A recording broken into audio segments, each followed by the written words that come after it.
Good morning, everybody. I wanted to continue on with a video that I did a little while ago on bread. The response seems to be pretty cool on bread, and it's easy to see why, because everybody just loves bread. Everybody's wondering, why are so many people now having such problems with eating not only like loaves of bread, but carbs in general, right? It's this whole gluten-free craze. And I did do another video on why a lot of people have food sensitivities, and another video as well on why is gluten so bad, or is gluten so bad. So check those out. I encourage you to check those out. But in terms of bread, I wanted to sort of go through the difference between an old world style fermented bread and then your average bread that you'll get at most grocery stores. And this is not just, the bad quality cheapo bread. If you walk into your grocery store and you go to the bread section, you see tons of different brands. Some brands even market it as natural, and especially these like European kind of German, breads that are sort of like supposed to be made in like a cave somewhere. Actually, if you read the ingredients, they have a lot of additives. One is a softener, okay, which is common. I'm going to put that right up there. You'll see exactly what that is, that compound right there. It's a softener. And the other side of it is most breads, especially here in North America, these mass-produced breads, add fortified vitamins and minerals. Now, why? Why would you add fortified vitamins? Like, why would you add in folic acid? Why would you add in these nutrients? The reason, quite simply, is because wheat, as a plant and as a food, is actually a superfood. It's naturally very high in B vitamins. You want a B vitamin supplement? Technically, you should be able to get it from bread. It's a superfood. That's why we eat bread in the first place, because our species has survived on it. I mean, it prevents us from going hungry. It fills us up nicely, which is amazing. You feel full, you feel great, you feel satisfied.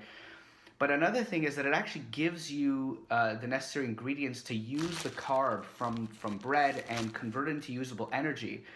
A lot of these B vitamins, you need that. In fact, you know what? I'm going to do a little bit of editing here, and I'm going to put up a chart. You see, here's this chart.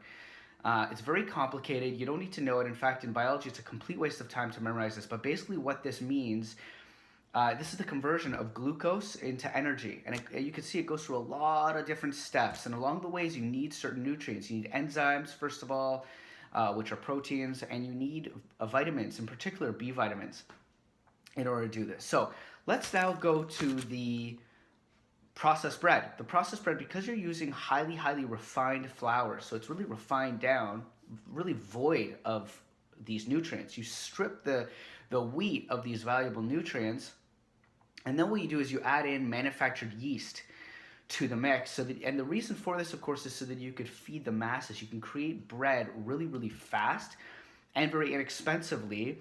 And so what you're left with is you're left with this fluffy, soft, delicious tasting bread, but it doesn't have any of these nutrients in there. It's void of all this nutrition, except for the macro, except that it's a source of carbohydrates, really, essentially. And so because of that, what happens is then companies need to add vitamins back in, but they're not vitamins from food. They're just synthetic vitamins, isolated vitamins. When you're eating bread in the concept of whole, this is a fermented bread, and I spoke about it in my last video.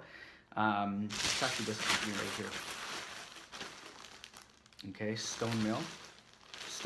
I just love these guys. Slow crafted. They advertise fermented on it. It's just great. It's a great bread.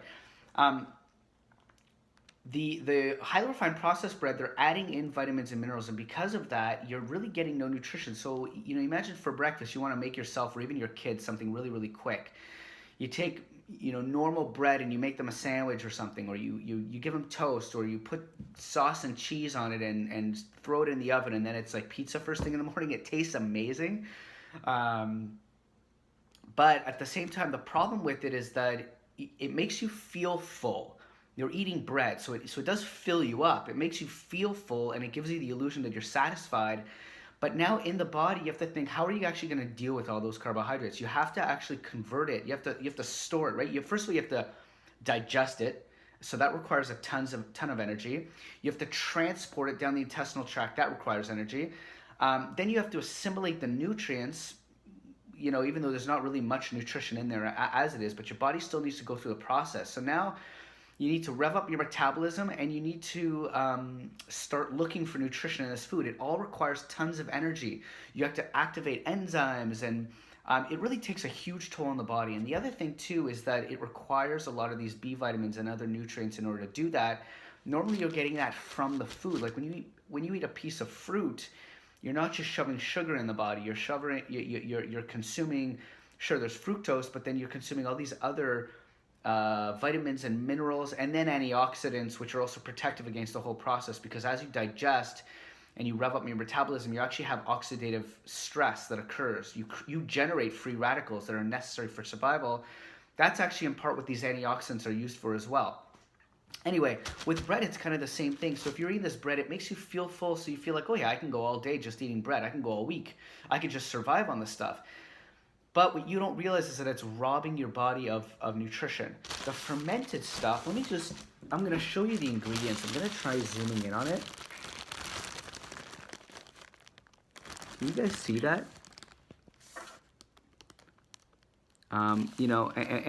Here, I'll just read it to you. Wheat flour, water, wheat bran olive oil, organic whole grain rye flour, sea salt, cultured wheat starch, natural citric acid. So this is like naturally containing, right? Malted barley flour, bacterial culture. Okay. And that's it. And you can see here also it's a source of iron naturally. This is just naturally occurring from the wheat. Now, it doesn't list it on the label, but you could be damn sure that there's B vitamins in there as well.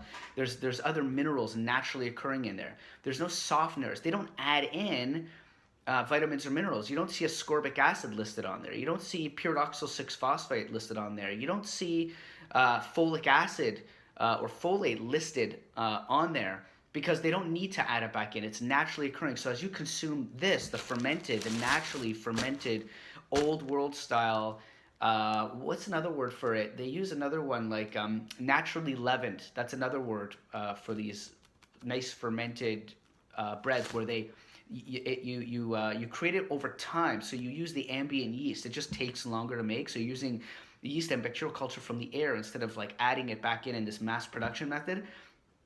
By doing that, you're also using better quality wheat too. So that's part of it as well. Higher quality, organic, whole grain wheat. So you're going to get a lot of those nutrients from there as well.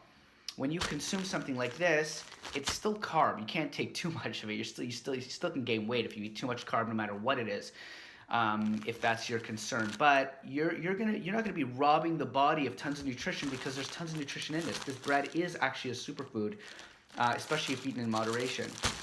So I hope that helps. Another note on coffee, because of the caffeine and the refined sugar that most people are putting in their coffee, it's a diuretic. So you lose a lot of water, but also you burn through a lot of B vitamins as well through that as well. You're shoving sugar in the body, and your body now has to deal with it.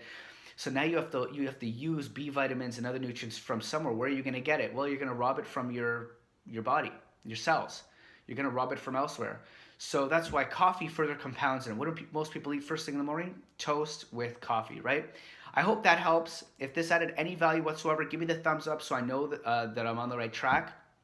If you have any recommendations for any other videos, any questions, any reviews you want to see, anything natural health whatsoever, I would love to help. We're all on this journey together. Be sure to subscribe so then you'll get notified of other videos in the future. And that just means so much to me. I love doing this, and I look forward to sharing more videos with you.